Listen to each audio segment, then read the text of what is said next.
안녕하세요. 오늘은 그 메콩강 소년 미콩보이 유튜브 채널 있잖아요. 아, 네네. 거기 올라온 요셉의 꿈, 왕의 꿈이라는 영상 내용을 좀 같이 살펴보려고 합니다. 아브라함에게 주어진 복의 근원이라는 약속에서부터 시작해서요.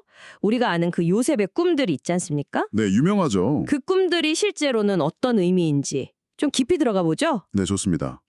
이게 단순히 뭐 높은 자리에 오르는 그런 꿈이 아니라 그 꿈에 담긴 어떤 책임감, 그리고 의로움, 또 순종, 뭐 이런 여정을 따라가는 건데요.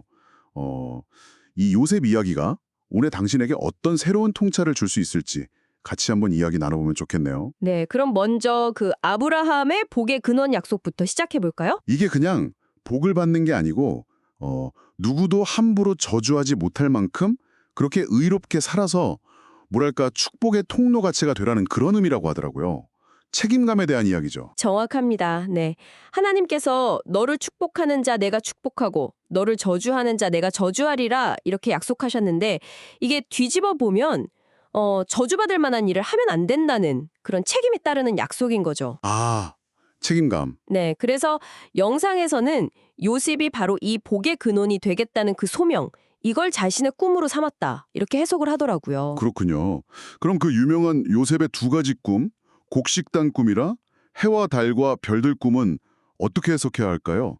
첫 번째 곡식단 꿈은 그 자신의 수고, 그 곡식이 형제들의 삶을 결국 책임지게 된다.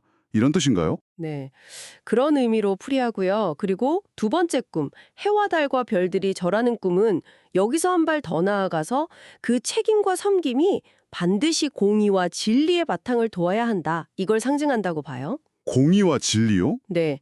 그러니까 섬기는 과정도 그렇고 결과도 그렇고 누가 봐도 아, 저건 정말 옳다, 의롭다 이렇게 인정받을 수 있어야 한다는 거죠. 뭐 형들은 듣자마자 네가 진짜 우리 왕이라도 되려고 이렇게 반응했지만요. 아, 그죠. 그 번역이 딱 그랬죠. 그럼 영상에서는 그 왕이라는 자리에 대해서는 좀 다르게 보는 건가요? 네, 좀 흥미로운 지점인데요. 영상은 기독교인의 꿈이라는 게 어떤 특정 직책, 뭐 왕 같은 그런 걸 목표로 삼는 게 아니라 내 수고와 땀의 결과를 통해서 과연 몇 명의 삶을 내가 책임질 수 있을 것인가. 이 책임의 범위에 대한 것이어야 한다고 강조해요. 아, 책임의 범위. 그렇죠. 그래서 요셉의 꿈이 겉으로 보기에는 왕의 꿈처럼 보일 수 있지만 그 본질은 사실 복의 근원이 되고자 하는 그 소명이었다. 이렇게 해석하는 거죠. 상당히 깊은 해석이네요. 근데 이런 대단한 꿈을 꾼 요셉에게 아버지가 시킨 첫 임무가 좀 의외였어요. 그 위험한 세겜 땅에 있는 형들한테 가서 안부, 샬롬을 묻고 하는 거였잖아요. 맞아요. 세겜은 과거에 그 디나 사건 때문에 야곱 가문하고 좀 안 좋은 기억이 있는 곳인데 네, 그렇죠. 영상은 바로 이 여정을 요셉의 순종 훈련, 그 시작으로 보더라고요. 근데 여기서 말하는 순종은 그냥 시키는 대로 따르는 게 아니라 아버지의 샬롬, 즉 평안을 전달하는 그런 능동적인 행위로 정의해요. 샬롬을 전달하는 행위. 네, 샬롬이 그냥 안녕 이게 아니라 관계의 회복, 온전한 평화 이런 걸 다 포함하는 개념이거든요. 그래서 요셉이 거의 뭐 100km가 넘는 거리를 마다않고 형들을 찾아 나서는 끈기를 보여주죠. 세겜 갔다가 도단까지 또 가잖아요. 아, 정말 끈질겼죠. 그런데 그 순종의 길 끝에서 결국 형들한테 팔려가잖아요. 이것도 순종의 과정으로 본다는 게 좀 놀랍기도 한데요. 그리고 그 후에 보디발의 집에서 형통했다는 기록도 우리가 흔히 생각하는 개인적인 성공이랑은 좀 다르게 해석하던데요. 네, 맞아요. 그 부분도 중요한데요. 여기서 형통이라는 게 요셉 개인이 잘 먹고 잘 살았다 이게 아니라 요셉으로 인해서 그가 속해 있는 보디발의 집, 그 공동체 전체가 잘 되는 모습으로 나타났다고 설명해요. 아, 자신 때문이 아니라 자기가 속한 곳이 잘 되는 거군요. 그렇죠. 심지어 보디발 아내의 유혹을 받고 누명을 썼을 때도 막 자기 결백을 주장하기보다는 혹시나 그 가정의 샬롬, 그 평화가 깨질까봐 침묵했다는 해석도 하더라고요. 이게 바로 샬롬을 전하고 지키는 사람의 어떤 정체성이다. 뭐 이렇게 보는 거죠. 와, 정말 쉽지 않은 선택이었을 텐데. 그 고난의 시간을 지나서 결국 총리가 되고 나중에 형들을 다시 만났을 때 당신들은 나를 해하려 했지만 하나님은 선으로 바꾸셔서 생명을 구원하게 하셨다.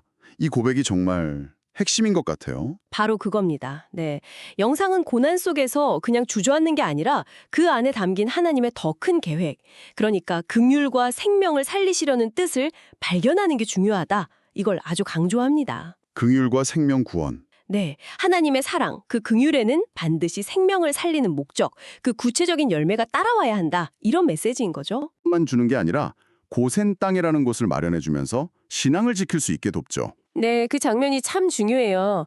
바로 왕의 초청은 세상에 좋은 거 줄 테니 너희 가진 거 다 버리고 와라 이런 식인데 요셉의 초청은 여기 고센 땅에서 우리 함께 수고하고 또 하나님께 제사 드릴 준비를 하자 이런 식이거든요. 좀 다르죠. 아, 그렇네요. 완전히 다르네요. 네, 이게 바로 자신의 수고와 땀의 결과, 그 얻은 것들을 혼자 독점하는 게 아니라 다른 생명을 살리기 위해서 나누고 공유하는 삶, 즉 복의 근원으로서의 삶을 보여주는 거고 요셉의 꿈이 완성되는 모습이라고 영상은 설명합니다. 아, 들어보니까 정말 요셉의 꿈을 완전히 새로운 시각에서 보게 되네요.